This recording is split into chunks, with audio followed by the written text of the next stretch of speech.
Hello साथियों, यदि आप भी 10वीं कक्षा के स्टूडेंट हैं और आप भी 14 फरवरी को होने वाले मैथ का एग्ज़ाम पेपर देने वाले हैं तो आज की इस वीडियो को शुरू से लेकर अंत तक ज़रूर देखिएगा। इस वीडियो में हम आप सभी को बताने जा रहे हैं 10वीं कक्षा के मैथमेटिक्स का ऐसा इम्पोर्टेंट वीवीआई ऑब्जेक्टिव क्वेश्चन जो कि आपके मैट्रिक बोर्ड परीक्षा 2023 के लिए काफ़ी इंपोर्टेंट है। तो चलिए फ्रेंड्स, बिना समय गवाए पहला क्वेश्चन का आंसर देख लेते हैं। दोस्तों, आज का पहला सवाल क्वेश्चन नंबर 1 में पूछा गया है कि यदि tan थीटा बराबर 5/12 हो तो sin थीटा का मान क्या हो जाएगा।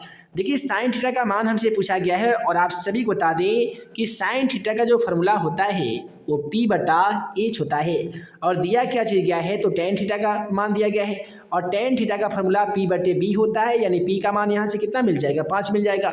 लेकिन H का मान हमें नहीं दिया गया है तो सबसे पहले हम H निकालने की कोशिश करेंगे और H निकालने का जो फॉर्मूला होता है वह होता है √P² + B²। अब देखिए, P का मान दोस्तों यहाँ पे 5 है तो 5 का स्क्वायर करेंगे तो ये 25 हो जाएगा।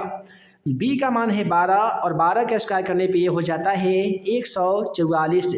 अब क्या करेंगे कि 144 में 25 को ऐड कर देंगे तो ये 169 हो जाएगा। और आप सभी को तो मालूम होगा कि 169 का वर्गमूल दोस्तों 13 होता है। तो इस प्रकार से H का मान हमारा 13 आ गया है।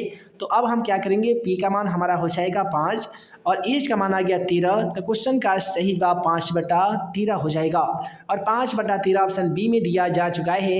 अतः क्वेश्चन का राइट आंसर ऑप्शन बी हो जाएगा। उसके बाद में कहता है कि एक तार 28 सेमी त्रिज्या वाले वृत्त के रूप में मोड़ दिया गया है, तब वर्ग की भुजा ज्ञात कीजिए। अब यहाँ पे जब एक तार को इस प्रकार से वृत्त के रूप में मोड़िएगा ना तो क्या होगा, वो परिधि बनेगा। अब परिधि निकालने का जो फॉर्मूला होता है वो 2 गुने पाई का मान होता है 22/7 और आर का मान यहाँ पे हम लोग 28 लिखेंगे। अब इसे क्या होगा कि ये ऐसे कटेगा, 7 चौका होते हैं 28 तो 22 दूनी हो गया 44 और 44 में 8 4 से गुना कर लीजिए।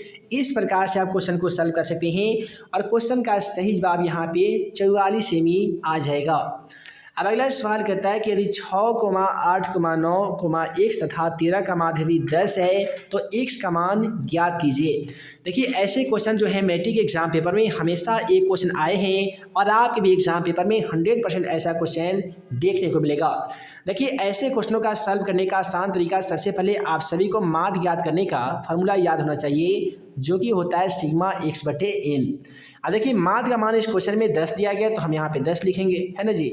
अब सिग्मा x में क्या करना है कि जितना भी संख्या दिया गया है उन सभी संख्याओं को जोड़ देना है, जैसे कि 6, 8, 9, उसके बाद x जोड़ेंगे और एक हमारा 13 है तो 13 को भी जोड़ देंगे। ये टोटल संख्या कितनी है तो टोटल संख्या यहाँ पे 5 हो जाएगी तो हम 5 से गुना करेंगे, है ना जी। अब देखिए, सभी संख्या को जोड़ेंगे तो 8 6 14 हो जाएगा। 14 और 9 कितना होगा जी, तो 14 और 9 और उसके बाद 13 को जोड़ना है। सभी संख्या को जोड़ने पर हमारा 36 जाएगा और 36 प्लस x कर देंगे। 10 में 5 गुना करेंगे तो ये हमारा 10 × 50 जाएगा। यदि x बराबर लिखेंगे 50 तो 36 यहाँ पे गुना में जो दिख पा रहा है बराबर के उधर जाने पर ये माइनस में हो जाएगा। देखिए, अब इससे क्या हो गया कि 36 प्लस x बराबर 50 था तो x बराबर 50 - 36 हो गया और 50 में से 36 घटाने के बाद कितना बचता है तो ये 14 बचता है। तो इस प्रकार से क्वेश्चन नंबर 3 का राइट आंसर ऑप्शन सी होगा जी, 14। उसके बाद में अगला सवाल देखिए, कहता है कि सबसे छोटी अभाज्य संख्या और सबसे छोटी भाज्य संख्या का गुणनफल कितना हो जाता है। क्वेश्चन नंबर 4 का राइट आंसर ऑप्शन सी हो जाएगा। कैसे होगा तो कहता है कि सबसे छोटी अभाज्य संख्या, सबसे छोटी अभाज्य संख्या क्या होता है तो आप सभी को तो मालूम होगा, 4 2 ले लेते हैं, ऐसा करते हैं 4 2 ले लेते हैं तो 4 दूनी कितना होगा 8 हो जाएगा। तो इस प्रकार से क्वेश्चन का सही जवाब जो होगा वो 8 हो जाएगा। उसके बाद में कहता है कि निम्नलिखित में से कौन सी परिमेय संख्या नहीं है, यानी पूछा गया कि कौन सी संख्या है जो परिमेय होगा यानी अपरिमेय संख्या नहीं होगा। पहला ऑप्शन में देखेंगे तो √64 दिया गया है और आप सभी को मालूम होगा कि 64 का वर्गमूल 8 होता है तो हम यहाँ पे 8 लिखेंगे। 81 का वर्गमूल होता है 9 और यही आपका क्वेश्चन का राइट आंसर होगा, क्योंकि कोई ऐसी संख्या जो रूट के अंदर हो और उसका वर्गमूल नहीं होता हो, वैसे तमाम संख्या को हम लोग अपरिमेय संख्या कहते हैं। लेकिन हमें परिमेय संख्या बताना था यानी अपरिमेय संख्या कौन सी नहीं है, तो आपका ऑप्शन ए में दिया गया क्वेश्चन अपरिमेय संख्या नहीं है। फिर करता है क्वेश्चन 6 में कि यदि p + 1, 2p + 1, 4p - 1 AP में है तो p का मान ज्ञात कीजिए। तो p का मान कैसे ज्ञात कीजिएगा, तो ऐसा कीजिए सार्वंतर ज्ञात कर लीजिए, है ना जी। सार्वंतर ज्ञात कीजिएगा तो p का मान आपका आ जाएगा। देखिए सार्वंतर कैसे ज्ञात करेंगे, तो जैसे दिया गया है A2 फार्मूला जो होता है d निकालने का A2 माइनस A1 होता है, D2 निकालिएगा तो A3 माइनस A2 हो जाएगा। अब देखिए A2 का मान 2p प्लस 1 है तो हम लिखेंगे 2p प्लस 1, फिर माइनस लिखना होगा A1 का मान, तो ये है p प्लस 1, फिर बराबर लिखेंगे तो यहाँ पे देखिए D3 का मान कितना है, तो ये है 4p माइनस 1 है, फिर माइनस करेंगे A2 का मान, तो A2 का मान कितना है 2p प्लस 1 है। अब क्या करना है, देखिए 2p में से यदि p को घटा लेंगे तो केवल p बचेगा, एक में एक को जोड़ लेंगे तो ये हमारा 2 हो जाएगा, तो यहाँ पे p प्लस 2 हो गया। 4p में से यदि 2p घटाते हैं तो यहाँ पे 2p हो जाएगा, और माइनस 1 प्लस 1 मिलकर ये खत्म हो जाता है, 0 हो जाता है। अब देखिए करना क्या है, यदि 2p यहाँ पे प्लस में है तो जाहिर सी बात है इधर माइनस में हो जाएगा, और बराबर में केवल 2 बचेगा। 2p में से यदि p को हटा लीजिएगा तो कितना बचेगा, केवल p बचेगा, यानी p का जो मान आ गया जी वो 2 आ गया है। इस प्रकार से क्वेश्चन का राइट आंसर ऑप्शन बी होगा 2। अगला सवाल क्वेश्चन 7 कहता है कि यदि कोई रेखा वृत्त को सिर्फ एक बिंदु पर स्पर्श करती है तो वह रेखा क्या कहलाती है। देखिए क्वेश्चन 7 मैट्रिक एग्जाम पेपर में ऑलरेडी सवाल पूछा जा चुका है। यदि कोई रेखा, मान लेते हैं कि एक वृत्त है, कोई भी रेखा कोई भी बिंदु से हो, अगर उस बिंदु से स्पर्श करती है, इस बिंदु से वृत्त को इसे छूते हुए जाती है तो वह रेखा क्या कहलाती है। तो आप सभी को बता दें कि एक प्रमेय है कि किसी वृत्त के बिंदु पे किसी वृत्त पर किसी बाह्य बिंदु से खींची गई रेखा जो है वो अस्पर्श रेखा कहलाती है। तो क्वेश्चन का राइट आंसर ऑप्शन बी के साथ चला जाएगा, अस्पर्श रेखा।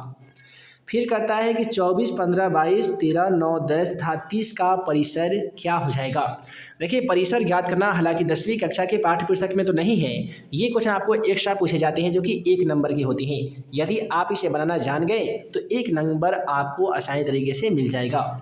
यहाँ पे आपसे परिसर का मान पूछा गया है। परिसर का फॉर्मूला उच्च सीमा माइनस निम्न सीमा होता है। अब उच्च सीमा यहाँ पे देखिएगा ना जी, तो सबसे बड़ी उच्च सीमा आपको 30 मिलेगा। उच्च सीमा मतलब सबसे बड़ी संख्या। निम्न सीमा यानी सबसे छोटी संख्या जो कि 9 है, तो हम यहाँ पे 9 लिखेंगे। अब देखिए 30 में से यदि हम 9 को घटा लेते हैं तो कितना बचेगा जी, तो 21 बचेगा। तो क्वेश्चन का राइट आंसर ऑप्शन डी के साथ चला जाएगा 21। फिर कहता है कि cot इंटू 90 डिग्री माइनस ए बराबर क्या होता है। देखिए यह एक फार्मूला है कोटिपूरक वाले त्रिकोणमिति के चैप्टर से।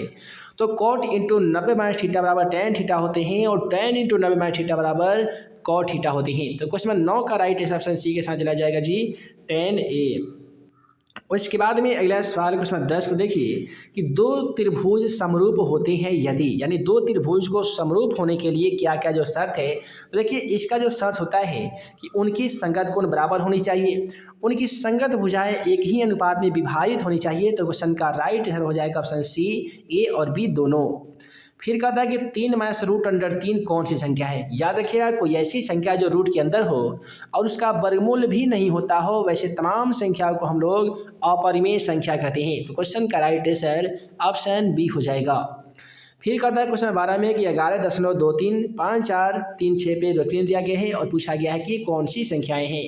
देखिए क्वेश्चन 12 का भी राइट आंसर यहाँ पे हो जाएगा परिमेय संख्या। याद रखिएगा कि कोई भी ऐसी संख्या जो दशमलव के बाद में कुछ हद के बाद समाप्त हो गई है या उस पर रेखा दी गई है, ऐसे सभी संख्याओं को हम लोग परिमेय संख्या कहेंगे। लेकिन यहाँ पे क्वेश्चन 13 में जो आप देख पा रहे हैं कि 5.2333 करके ऐसे डॉट डॉट दे दिया गया है, यानी ये संख्या अनंत तक जाने वाली है, इसका कोई अंत ना हो, उसे अनंत संख्या जो कहते हैं उसे अपरिमेय संख्या कहते हैं। तो क्वेश्चन का राइट आंसर ऑप्शन सी के साथ चला जाएगा, एक अपरिमेय संख्या। फिर कहता है कि 1/√7 है, यानी 1/√7 कैसी संख्या है। तो दोस्तों यहाँ पे देखिएगा तो ये भी √7 का वर्गमूल नहीं होता है, तो परिमेय संख्या होगा। क्वेश्चन का राइट आंसर यहाँ पे ऑप्शन बी हो जाएगा।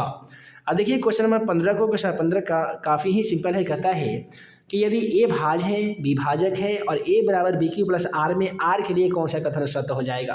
तो इसमें आपका जो कथन सत्य हो जाएगा वो ऑप्शन सी हो जाएगा, क्योंकि आपका ग्रेटर देन बी ही होगा, जो कि ऑप्शन सी में दिया गया है। फिर कहता है कि एक द्विघात बहुपद के मूलों का योगफल और गुणनफल क्रमशः 2 और -15 है। तो द्विघात बहुपद क्या होगा। देखिए द्विघात बहुपद ज्ञात करने का आसान formula x² minus alpha plus beta into x होता है, प्लस में होता है अल्फा इंटू बीटा। अब हम क्या करने वाले हैं, x square minus alpha plus beta का मान तो यहाँ पे 2 है, इसके साथ एक्स है, अल्फ़ा इंटू बीटा का मान है -15, तो यहाँ पे -15 लिख देंगे। तो x square minus 2x minus 15 question का राइट आंसर होगा, और x square minus 2x minus 15 question का राइट आंसर यहाँ पे ऑप्शन डी हो जाएगा। फिर कहता है कि निम्नलिखित में से कौन सा बहुपद नहीं है। यहाँ पे आप सभी को बताना होगा कि कौन से जो ऑप्शन है वो बहुपद नहीं है। तो देखिए क्वेश्चन 17 का राइट आंसर चला जाएगा ऑप्शन सी के साथ। कैसे होगा, तो एक चीज़ याद रखिएगा कि कोई भी ए से लेकर जेड तक संख्या यदि बट्टा में दी गई हो तो आपका बहुपद कभी नहीं होता है। कोई भी ए से लेकर जेड तक का चर जो है वो ए से लेकर जेड तक कोई भी अक्षर रूट के अंदर हो बहुपद नहीं हो सकता है, इसलिए क्वेश्चन का राइट आंसर ऑप्शन सी हो जाएगा। अब चलिए अगला सवाल क्वेश्चन नंबर 18 की ओर बढ़ते हैं। क्वेश्चन नंबर 18 कहता है कि एक घात वाले बहुपद कहलाते हैं। अब देखिए एक घात वाले जो बहुपद होते हैं उसे हम लोग रैखिक बहुपद कहते हैं। क्या कहते हैं जी, रैखिक बहुपद कहते हैं। दो घात वाले बहुपद को हम लोग द्विघात बहुपद कहते हैं, और तीन घात वाले बहुपद को हम लोग त्रिघात बहुपद कहते हैं। तो इस क्वेश्चन का राइट आंसर ऑप्शन सी के साथ चला जाएगा रैखिक बहुपद। फिर हमसे पूछा गया है कि निम्नलिखित में से कौन सा बहुपद नहीं है। अभी अभी हम बता ही रहे थे कि कोई भी आपका ऑप्शन यदि बट्टा में दिया गया हो एक्स ए से लेकर जेड तक कोई भी अक्षर, तो आंख मूंद के उसका राइट आंसर ऑप्शन सी लगा देना बिल्कुल सही होता है। तो यहाँ पे क्वेश्चन 19 का राइट आंसर जो हो जाएगा वो ऑप्शन सी हो जाएगा। अब क्वेश्चन नंबर 20 को देख लीजिए। क्वेश्चन नंबर 20 क्या कहता है कि द्विघात बहुपद x square minus 5x plus 6 के शून्य के क्या हो जाएंगे। हमको यहाँ पे शून्य को बताना होगा। तो शून्य ज्ञात करने का आसान तरीका एक्स स्क्वायर माइनस 5x के बदले में -2x और -3x लिखना होगा, प्लस 6 को सेम टू सेम लिखेंगे।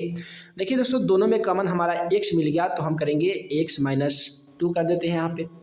उसके बाद में यहाँ से हम कॉमन करने वाले हैं कितना जी, तो यहाँ पे 3 कॉमन करेंगे, तो ये भी x-2 हो जाएगा। अब ये दोनों संख्या को तो हमें एक साथ लिखना होता है, x-3 को एक साथ और x-2 को एक साथ लिखेंगे। तो x बराबर लिखेंगे तो -3 बराबर को उधर जाकर ये +3 हो जाएगा। x बराबर लिखेंगे तो -2 बराबर को उधर जाकर +2 हो जाएगा, यानी x का मान 3 आएगा और दूसरा x का मान 2 आएगा। तो यहाँ पे 3,2 या 2,3 क्वेश्चन का राइट आंसर चला जाएगा ऑप्शन सी के साथ। तो इस वीडियो में हम आप सभी को बता दिए हैं 1 से लेकर 20 तक का मैथमेटिक्स का ऐसा इंपॉर्टेंट वीवीआई ऑब्जेक्टिव क्वेश्चन जो कि आपके मैट्रिक बोर्ड परीक्षा के लिए काफ़ी इंपॉर्टेंट था। आशा करते हैं कि आज का वीडियो आप सभी को पसंद आया हो। दोस्तों वीडियो पसंद आया हो तो वीडियो को लाइक कीजिएगा, अपने दोस्तों में शेयर कीजिएगा। नए होंगे चैनल पे तो हमारे इस YouTube channel math and magic tips को जरूर सब्सक्राइब कीजिएगा। मिलते हैं एक नए वीडियो में ऐसे ही 10वीं कक्षा का तमाम इंपॉर्टेंट क्वेश्चन का वीडियो सोल्यूशन के साथ। तब तक के लिए आप सभी को वीडियो देखने के लिए बहुत बहुत धन्यवाद।